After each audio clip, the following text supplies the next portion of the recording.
What's up, everybody? This is Todd Erickson, And I'm Ray Evans. and we're here with you again on the second episode of the Real Estate Playground, where we cover everything in the realm of real estate. And we're going to talk a little bit today about tips for home buyers and jumping into all the aspects that go into that. Hopefully, we may spark some listeners that may be interested or also looking to get into their first investment or home purchase, or maybe your second or third. So, Or fourth or fifth, or sixth, seventh, eighth, ninth, or 10th. We're okay with that. So what would be one of the first tips that you would want to give to a home buyer? Like a brand new home buyer or any home buyer. Either or. There's different types of home buyers, right? Absolutely. First time home buyer, you have your investor, which I think I'm going to tell you if you asked, right? You're asking. Is there a story coming? No story coming. But I think that personally for a home buyer, it's such an emotional purchase, right? For most home buyers. It is. It even was for me on my first home. And I would just say, figure out a way to take the emotion out of that and trying to understand that a real estate purchase is an investment and it's a long-term investment. I agree. That would be my biggest tip for home buyers out there. I would also say too, like for home buyers, especially when it comes to age, I do think a lot of people think that they have to be a certain age to go in and start the home buying process. But actually, if you get into real estate investments early on, you could have a successful investment set up for yourself by the time you're 30. I've seen it happen many, many times where people invest and they turn into a rental property. They grow their rental. Trying to see where I'm going with that. I know what it's called. You want me Go to portfolio? Just say portfolio. As he said, portfolio. I could always- not find the words. They were not coming to my mind. I know what makes it so good. But at the same time, I do think that that's something else to touch base on too, is that if you are early on in your 20s, I think that it would be great to go ahead and start thinking about investing in real estate because you could build up yourself for the future to come. When's the best time to buy real estate? There's always Now. a good time to buy Right. real estate. Now, if you're thinking about buying real estate, stop thinking about it. It's time to buy real estate. And a very close mentor of me, and I talked about her on the last show, and anytime I'm discussing real estate in my career and things I've Her done, name's going to come up a lot. her name's going to come up a lot. Okay. Sheila Pierce, now Sheila Knight. She was Sheila Pierce at the time. Is she still local? No, she lives in Raleigh now. She's in the economic development game right now. Nice. In Raleigh. She helps with a lot of stuff. She still does some local stuff and served on some boards here locally, but she has moved to Raleigh with her husband, Victor Knight. Do you still stay in contact with her? Yeah, I call her every chance I get to tell her thanks a lot for getting me in this business. And also to tell her how much I appreciated how she helped develop my career. Right. She didn't have to do that. So as far as going back off of what you were talking about as investing in real estate now or anytime, that would actually lead me into my next subject about budgeting, as far as what home buyers should think about as far as budgeting goes when looking to make their purchase. Yeah, I mean, budgeting is important, right? Like we have to have a budget for buying a home or we're running our life, but it should be on some kind of budget. And you got to figure out, what do you want to spend on your housing? What is the max amount that you want to spend on your house? Like, it's important. Well, and I think another big thing to think about too is you've got a lot of people out there thinking that it's better for them to rent than buy. And I think with that, yes, I think if you're going to be somewhat short-term, temporary, renting is not a bad thing. Listen, I rented during my career. Right. There was a brief period of time where I needed to rent because buying right at that very moment, of course, I was just waiting on the house to get ready. So, Yeah. but I needed to rent. And so renting is not a bad thing. I would say too, I think renting versus buying, if you have the money to rent, technically you could buy. Would you say that? I would say that that is true just about in every circumstance, that if you are paying rent, you're already buying. Correct. But you're putting it technically in someone else's pocket. You're buying that house for that owner. And I'll tell you, I think one of the biggest reasons of why I bought is because I want to make my own shots, make my own calls. If I want to plant a tree, I'm going to plant a damn tree in my yard. No one's going to tell me that I have to ask for permission. No HOA. But there are those. I respect HOAs because I feel like they also have their own pros and cons. No, I agree with you. I love the fact that you live without a HOA. I mean, I'm not a huge fan of the HOA. I mean, I live in a decent neighborhood. It's not bad. I know that HOAs, obviously, you want to make sure you have someone that's managing the neighborhood, that's keeping up It the helps keep the value of the properties up, correct, but the appreciation value. there's a lot of neighborhoods that there's still a lot of pride of ownership that do not have an HOA. Locally, the one that comes to mind for me is Rock Creek. I lived in a beautiful home out in Rock Creek for years. I like Rock Creek. No HOA out there. And there were a couple of houses that were like, what, 95%, 99% of the homes out there were just incredible. But you got a budget for the home you want. And I think that if you rent, the longer you rent, the longer it's going to take for you to build equity and be able to realize the type of gains that you can have as a homeowner. That's important. I think too, first and foremost, is before you rule it out completely, if you're rent or wanting to rent or to buy, I think that you should also consider speaking to a lender. You don't For sure. necessarily have to have your credit ran immediately, but they're going to go ahead and give you that lender advice for any of the questions that you may have as to where to go with that. Why would somebody not want to buy though? Right? When I think about that, we get a lot of phone calls here at the office, and I answer the call. And I'm like, hey, I've got this great place. I want to go look at it. It's a rental. I always like to ask them, have you ever considered home ownership as an option? And the one thing that I do not like the most that I get is, well, we're not going to be here that long. I get How that long a are you lot. be here? 3 years. But 3 years, that's actually perfect time. 3 years at $1,800 a month times 36 months. Yeah. That's a big, big number. And it's not just here, not just locally. I think for anywhere, I feel like if you're going to be somewhere longer than 2 years, the best investment would be to purchase a home. Would you agree? I mean, I 2 years is kind of, in recent years, I'm older. I'm older than you. And that's okay. I think that that's a good thing for that, for for sure, listeners. for sure. A while ago, that number was 3 years. But I think with the current state of the market and where things are at, I think 2 years is a really good time. I got lots of homeowners that have recently sold that have been in for 2 years. They've still built some equity, and they've walked away with a decent pile of cash. Look, I've even had some clients that have only lived in the home for a Tax-free cash, year, by the way. that have only lived in it for a year. And depending on where you purchase your investment property, you may actually see some more appreciation value build up within just a year. Oh, yeah. I mean, obviously, I think COVID played a huge role It in did. where values went with that because obviously the market just inflated higher. Do you know how long it's been since COVID right now? Yeah, it's, How many years? Off the top of your head, do you know? Quick. I think it started in 2020 Dude, 5 Yeah. years. because I bought my house 3 months before COVID hit. Isn't that crazy? That's 5 years. I remember getting home to my house in Rock Creek and literally crying in the driveway because I knew the world was never going to be the same. What was happening? 5 years. I thought the world was coming to the end, like with smallpox and the monkey virus, the bird flu. Like, here we go. Now we got COVID. Did you wear a mask? I think everyone kind of wear. Now, I did not wear a mask while driving. That I would not do. That made no sense to me at all. Yeah, I don't want to go there, but I have my own opinion on that. But I would never wear while driving either. So, Yeah. I was using them as like a accessory. I go to a football game. I have a football vest. I think there was a lot of people that did it. They decorated them. Some of them had ones where it actually had faces on the front of them, so it made it look like they weren't wearing a mask. Jacksonville, North Carolina was like one of those cities where some people just didn't care about the mask, but you would go other places, and I mean, it was pretty wild. Sorry, I mean to divert. Just thinking back, like that was a crazy time. But we were selling the shit out of houses. That was a really big thing that we won some battles locally, not to talk politics, but that was our RPAC dollars were really utilized well for us to get us as realtors on the what was that list called? It was essential employees, essential workers. And That was a huge one. it That was a that allowed huge us to win be able that to allowed us still to work stuff. absolutely. There were places where they weren't even allowed to make phone calls. I just want to RPACs. let you know that if I lived in one of those states, I would have still been making phone calls, and they were still selling houses in those states. Right. There was still something going on, but they weren't allowed. That's crazy. We're definitely getting off subject. We're talking about budgeting. Yes, back to budgeting. Back to budgeting.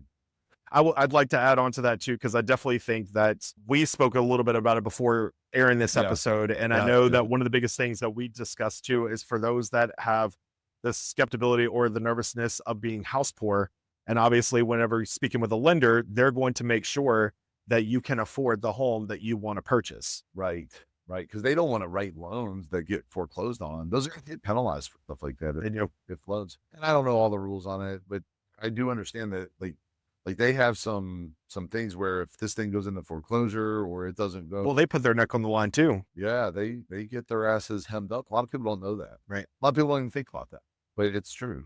If a lender says to me, Ray, we looked at your income and they've gone through it with a fine tooth comb, right? They've looked at your tax returns, your income statement, your bank statement. Like they have somebody that's evaluating all of those things. People way smarter than me.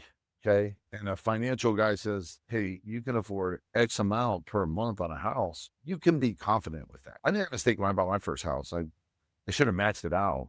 Okay. Well, and they typically take into consideration, they know that you obviously still have to live at the same time. So Yeah, what can you afford while still doing grocery shopping and gas yeah, and that'd be essential. absolutely, and still be able to Entertainment, right? have some fun as well. Yeah. Yeah. Which It needs to be house poor. I agree.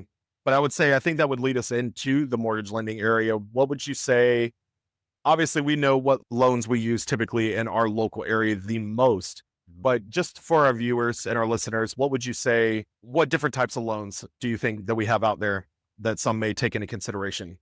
Well, obviously, you have your VA loan that we talked about earlier, and then you have your FHA loans. Well, and those that don't know what a VA loan is, that's usually for your military personnel. So they have their own specific loan that they're able to utilize. And even if you are not active duty military, you can still use it as a veteran as well. One of the best benefits we get as veterans. Absolutely. It's a fantastic program designed for permanent residents for houses that you are planning to live in. You do. And you got to live in it at least 1 There's a year. lot of people out there that I educate people regularly that the VA loan is for primary residence. Doesn't mean that you can't use it as a rental in the future after you live there.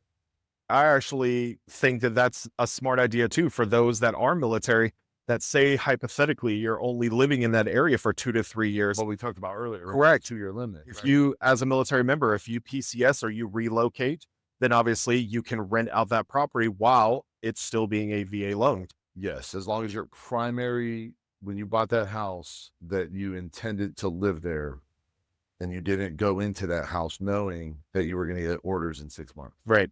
or something like that. You gotta be careful. Then you got your conventional product and conventional loans. They do typically require a down payment. How much is the down payment? I think the minimum I've seen is 5%. Okay. On a conventional loan, but then you got to pay private mortgage insurance on those loans. So then that can be a little pricey if you don't put 20% down is the preferred for conventional loans. You get preferred rate. Gotcha. Are those the two major ones that you see in this area? Or? Yeah. But there's also USDA, which there's a map that they have. You're required to, and those are 100% financially declared. Yeah, I know. So I used to do a lot more of them. I don't work with as many buyers as I used to. But I used to do a lot more USDA. well, and I like USDA too. So if you're someone that doesn't like to live in the city, it's a great loan to be able to have that only goes into the county areas. Right. So you can actually utilize that loan as well. But I will say, obviously, you're right. We know that we also have your FHA loans and your USDAs that are typically used within our area. Right. And I'm sure it's used in some of the other states as well. Funny story. One of my very first transactions I ever did, I came across a client that was already pre-approved for a Section 184 loan. Do you know what that is? I am not familiar with that. I was not either. My very first initial instinct when he emailed me, I thought that it was an FHA loan because I had no clue what it was. And what's nice to know too is that sometimes asking these lenders about their different types of programs and whether the loans they have, it doesn't necessarily have to be the standard VA, FHA, conventional USDA. This Section 184 loan was actually for Hawaiians and Alaskans, the indigenous community. Incredible product, probably. One of my clients, I just had a new construction property that they used one of those loans for. They had some trouble at the end, but they got it straightened out. We need some documentation last minute, but I didn't. It was crazy, right? But it's cool to know that there are other loan options out there available. You just got to search for them. Yeah. And also land loans, construction loans. Right? Like that's something you should definitely, as a licensed real estate broker, you should really. And I'm probably a little not as well versed as I should be in some of those different loan products because I've done so much VA stuff. And well, and it's a learning thing too. I feel like unless you come across that actual experience, you're not going to really be familiarized with what those loans are because ultimately, as I'm sure most realtor listeners will understand, is that You're not taught those things while going through the industry. No. Those are things that you learn as you go, and then you could take that knowledge with That's you why you for need the a good, next one. that's why you need a good lending partner. You need a Who do lending you partner. use? I use a company called National Home Finance. Okay. My preferred guy over there is Marty DeJoseph. Marty's become a dear friend of mine. And then Crystal Ronan from Cross Country Mortgage, they're actually MSA partners here at our firm. And Crystal teaches us a lot of stuff here. She teaches classes and business planning, and she really helps educate our agents on these things. I really want to buy a couple properties that I didn't know I could even buy so easy. I bought a triplex in another state. Let me guess, Ohio? Yeah. I knew it. Triplex right by Brown Stadium. Yeah, I'm a mess. If you guys do not know, Ray is a huge Browns fan. I have a football problem. I'm glad that the Browns didn't make the playoffs because I don't know. Is it your second or first addiction? Is it Browns or real estate? Which one comes first? Real estate. Okay. Good answer. And that's because football season is just 3 months out of the year. So by those other 9 months, yeah, real estate is my baby. Since we were already on that lending subject, I'm wondering if Marty would know what the current interest rates are right now. I bet he does. Why don't we? Yeah, I think we should give him a call. Let's ask him. I say they're 6.5. Okay. For VA, I think VA 6.5. They were pushing 7. They were pushing 5 towards the end of last year, and I was very excited about that. I was disappointed to hear that they've gone up just a little.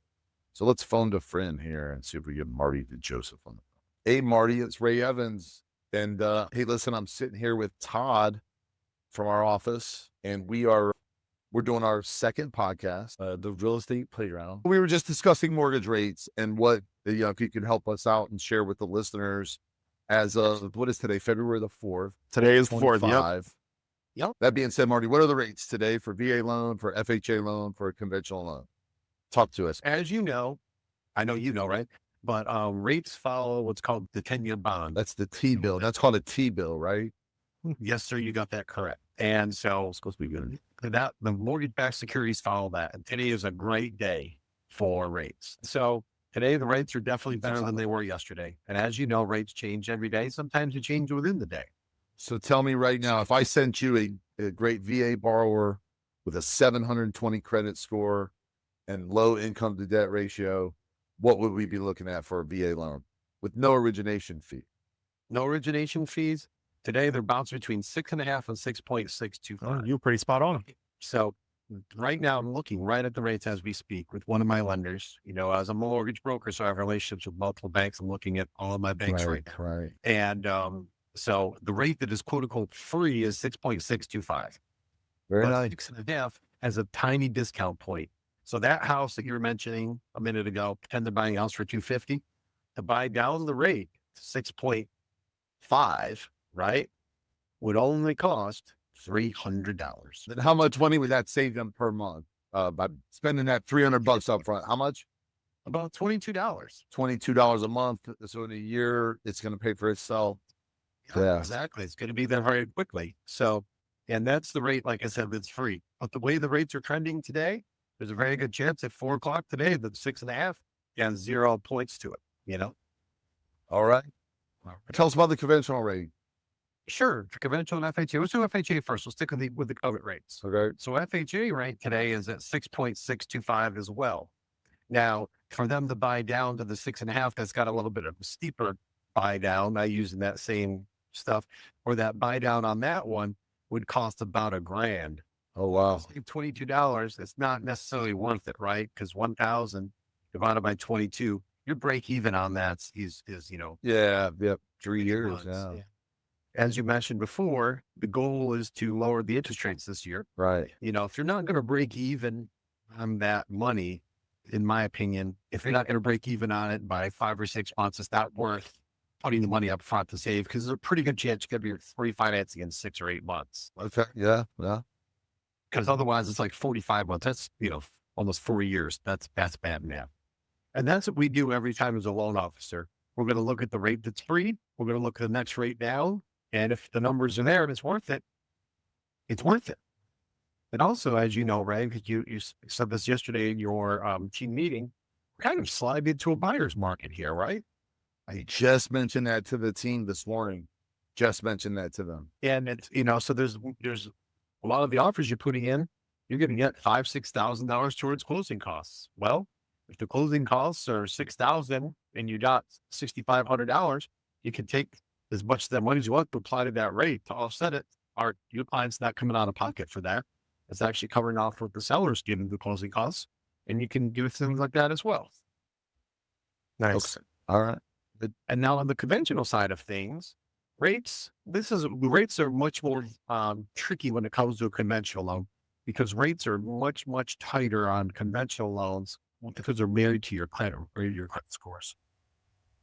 Gotcha. They're also married to your debt to income ratio, as well as your loan to value. Because on the conventional, sometimes you put down 3%, 5% or more. So depending on how much you're putting down, as a variable and exactly what the rate was. Okay. So pretend that same person who's got the 720, pretend they're going to put down 5%, right? The rates are somewhere between 6.99 and 7.25, but it really does depend on those other factors that was mentioning to you. Well, listen, Marty, we can't thank you enough for taking a minute and Yes, joining thank you. us on our second podcast of the day. So we're going to get this out to you. And Marty, I expect you to listen to the podcast, review it, and comment on it. You understand? And put it on in your car in the morning, because I got good stuff to say, and so does Todd. All right, guys, that's Marty DeJoseph from National Home Finance. They're based out of Wellington, but they're up here in Jacksonville all the time, doing a great job for us and a great. All right, Marty, take care, man. We'll see you soon. Bye. Bye. All right, that was cool. Yeah, that was actually super I think that useful. was our first guest. I guess. Impromptu. We didn't even have that planned when we sat down today. Well, look, and another good thing too is we'll be doing another episode later on in the future where we'll have lender guest speakers. And really break that down. right? Absolutely. We'll get down into the weeds with it a little further. We gave you, Especially like, for just an those- overview. Yep. today. Especially for those that have or want a more thorough answer to things, Because or there's have so more much, questions. right? Like there's Absolutely. so much involved in a mortgage loan. But here's the thing. Don't be intimidated by the home buying process and by getting a mortgage loan, because you can do for yourself and you can start building your equity today, which is why when I ask when's a good time to buy, now is a good time to buy. Especially what Marty said, we're slipping into a buyer's market. Yeah, We've I've been in seen the it. seller's market for a long time. Somebody told me today that there is a builder offering $20,000 in concessions in one of the subdivisions. Yeah, but that's just local though. That's a lot. But people are going to start to see the market change and flip no matter where you're located at, whether you are local in the Onslow County area or if you're listening to us from states away. There's going to be a shift in the market. It's happening already. But also Great book. to all of you Great listeners as well, if you have anything that you want to add based off of what we just discussed, For sure. leave us some feedback, leave us some reviews. We'd love to be able to hear what you guys have to say, because we'd love to also touch base on some of those reviews and feedback as well. Yeah, if there's any content that you guys would like to see, and obviously Or even what we've discussed so far. I believe that Todd and I are very knowledgeable, and that we have the experience and the know-how to help guide, put our clients through transactions and have successful transactions that result in a win-win for everybody. So based off of the budgeting and the lending side of things that we've discussed, what other tips would you give to home buyers that are currently looking right now, whether it's new or older? Is there anything that stands out to you When you that say you newer think? or older, you mean newer home or older home? Or No. I mean, first-time home buyers, a seasoned home buyer. on a house or two. Correct. You're not talking about age. Empty nesters, could be anybody. What kind of advice do you have? Any Just other be tips? happy, man. You don't need a 5,000 square foot mansion. You're not going to use all of it. My children were so happy with me when we lived in a small apartment for a brief time. When I said earlier, when I rented, that's my kids' favorite place. That It's ever lived. cozier. And we've had houses with 3,000 square feet, pools in the back, woods and sheds and man caves. They were happier in that. But I think the key is just building a happy home that you can afford and that you love. And then the last thing I would say, don't pay retail if you're a home buyer. You don't have to pay retail. There was a time in this market where they were doing 5,000, 15,000, 20,000 over asking price, no inspections, no nothing. We'll take it as it is. I don't know that we'll ever see that day again, Right. but I don't know that those were wise investments. There were still I was letting my hillbilly out there. There were still deals in the market. There were still deals. I in got the some market. hillbilly too, so don't worry. There were still opportunities in the Right. marketplace. But for that, you need the right agent. who knows and understands the market. Don't get with somebody like you mentioned earlier. Was that the first podcast? First episode, yeah. Our first episode, we discussed the realtor that does not have a name. Does not Well, have a you name. know It's a their name. no-name realtor. And she didn't do what's best for Todd. And that is not cool. So if you find a realtor that is going to work for you and has your interest, and look, and maybe you do want a new construction house and you're okay paying retail. That's not for me to decide. Yeah. I think that's different for everybody. I would say, because I know I have some clients right now that are currently in the market, but they are finding their last, final, and forever home. And they It's a want to have totally it different search, man. correct. They want to have it custom That's a built. tough search. But I will say, my personal opinion, I think one of the biggest tips that I could give to any home buyer out there is location is key. Location is everything. Wherever you plan to lay roots, whether it's for 2 or 3 years or whether it's long-term, location is everything. A really big piece of advice to give most home buyers out there, if you're locally in that area that you plan to purchase, drive around, check out some of these areas. Go Check there out morning, noon, and night. See what's happening. correct. That's right. Even during the rainy days, whatever season it is, if you're buying, check it out. Water pools in the backyard if it's raining. Yeah. You never know. That's a Awesome. big hit or miss point that most people don't do. They search online, they see photos while they're laying in bed at night at 2 a.m. You're sending texts to your realtor At 2 in the morning? 2 in the morning. That's all Look, me. I have They had a better be buyer- taking Ava or something. I have had a buyer hit me up at 1 a.m. in the morning asking me to Did write you an offer reply? for them. I did Did you write the offer at that hour or did you wait for one? not. I waited till first thing in the morning. And the reason why, in my defense, the reason why is because Because that's who is up at people- 1 a.m. in the morning working? Right. They're not going to receive Nobody. the offer anyway. Correct. What time did you write the offer? 8 a.m. That's pretty good. See how I got that real I quick? would have done it at 5:15. Just if you're looking for Well, when you're up at 1 a.m., how many hours of sleep is that?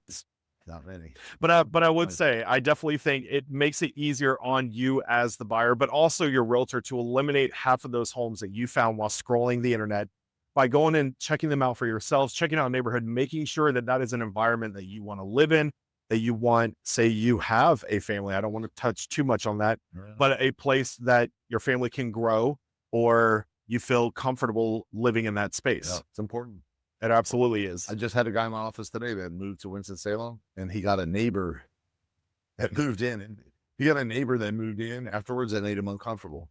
And he wasn't comfortable with living next door to his neighbor. He And moved that back. sucks because you can't choose your neighbors. Can't choose you. So you got to make sure you buy the right house. I have had multiple neighbors in the 5 years I've owned my home right now. I've like watched them? everybody move around me. You like them? Then come over and introduce yourself. I think it starts with a wave and then somehow it ends up with a talk in the mailbox. And it's Okay. just kind of, Progressive. I mean, I'll be honest, my neighbor right now, I haven't had lovely couple, they bring me tamales all the time. Dude, that's messed up. Why? Haven't brought me one. There's never enough left. All right. I'll keep my comments to myself on that. But, you know, I haven't had a great neighbor experience. Ever?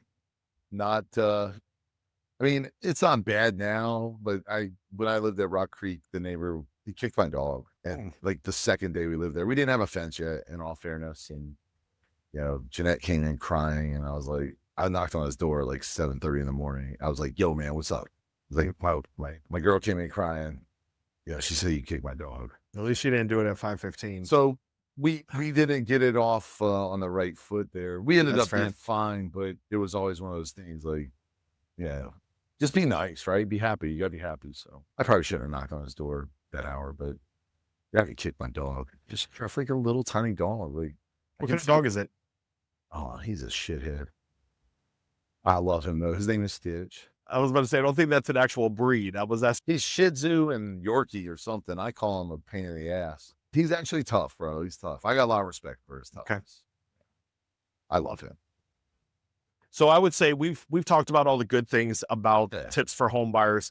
What would you Mortgages. say is a common pitfall that home buyers should avoid, Ooh, or things that they should Common watch out pitfall. for or be alert of? septic. Septic is one of the biggest things that Do you like septics zero. or do you hate septics? I don't care. Septic is fine. I'll live in a house with septic or sewer. I just need to know that the system's working, it's functioning properly. I need to make sure that the repair area hasn't been driven over. There's a lot that goes in with septic. See, and I prefer septic. Do you? I do. I think it's just because it's mine. It's personal, like it's mine. Shit. It is. It is. And the thing is I never have to, if anything ever happens, I'm only paying for mine. And if it's operating correctly, you really don't have to do much. That's true. That's true. It's not really, you treat the system right, it'll treat you right. Same as everything. You treat things right, treat people right, good things will happen. One of the biggest common pitfalls that I see as well is during a loan transaction process. I brought a little bit of it up to you before the episode as well that I wanted to touch base on, but that was where a lot of buyers that are out there, unless your realtor educates you and makes you knowledgeable of the fact of making sure everything stays the same through the whole process of the transaction, Right. don't purchase anything that is going to affect your credit. Don't put anything on a credit card. Don't go buy new furniture until after the closing. Please, Or a please. car. Yeah. Realtor one time, the guy went and bought a truck, like a $50,000 truck. And then the guy calls up the realtor that was working for you at the time. I won't say his name, but it was so funny. He told the guy was like, what am I supposed to do? He goes, well, maybe you could go living in a truck. I've seen that on social media. I've seen where there my has been gosh, people's dude. clients that have posted pictures of their new vehicle. And then when you find out that they just purchased it and say you're due to close in a week, you have now caused that entire loan to fall through because your credit was And you're affected. obligated to disclose that because there's like a moment of truth in the closing where they say, hey, has your credit file changed? Yep. Like, you can't. I've had a It's a loan situation fraud, where right? my It worked lender, out. He ended up getting the house, but they had to redo everything, rerun stuff. It was wild. I had a lender that I've used and very, very close friend. Love her to death. Her name is Lisa Holgan. She's I currently know Lisa. I like Lisa. Lisa from way back in the day. she's currently working with Cross Country Mortgage, living in used to work Florida. with Countrywide Mortgage. She used to be Richard Lamont's assistant. You know Richard? I do know Richard Lamont. Yep. Really good friend of mine. I had to think about it for a second. Way back, man. I've known Lisa since the beginning of my She's in career. California now, right? No, she actually moved from California. Her husband got out of the military, right? Mhm. Glasses. and they moved to Tampa. Wow. So Orlando. Excuse Lisa me. is a sweetheart. Lisa, if you are listening to this podcast, I apologize. Lisa. Love you. Lisa, hey, Lisa. Lisa is absolutely amazing. I love Hard her and her husband, Lewis. They Hard both worker. work at Cross Country Mortgage Hard together worker. now. She used to be an assistant. Yep. She lived the American dream too, man, just like us. But we had an experience, I would say it was about 6 years ago, where we had a very young Marine. Mhm. Not that it was bad to buy as a young Marine, but literally 3 days before closing, Lisa gives me a call and she says, you're never going to believe this. And I was like, what? She was like, your buyer just bought a laptop from Best Buy and he no longer qualifies for his loan to purchase. That was the worst news as a realtor that you could ever receive. Which that's a really, really shaky deal, right? I do think that there are times where you want to read the room and the environment with that client. And I do think that there are some that need a little bit more time. They're a little bit more green. Yep. And so it's I either they need to be handled with some tender loving care or they should wait a couple more years before getting into the buying process. That was another one that I actually had that purchased. He was able to purchase. I don't know how we spun it. We made it happen. He bought his home, but then moved a year later. But he had made $40,000 in profit because of the appreciation value on the. That's one of the things Sheila used to teach me. Is she go, listen, kid, you make money on a house when you buy it, not when you sell it.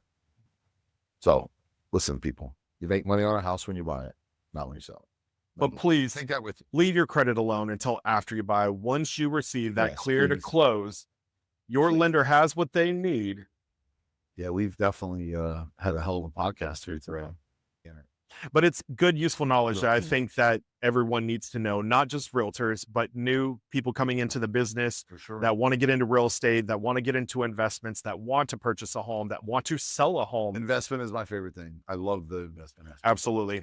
But all of that to come in future episodes. If you enjoyed this episode of The Real Estate Playground, tune in for our next episode, which will be airing on Monday.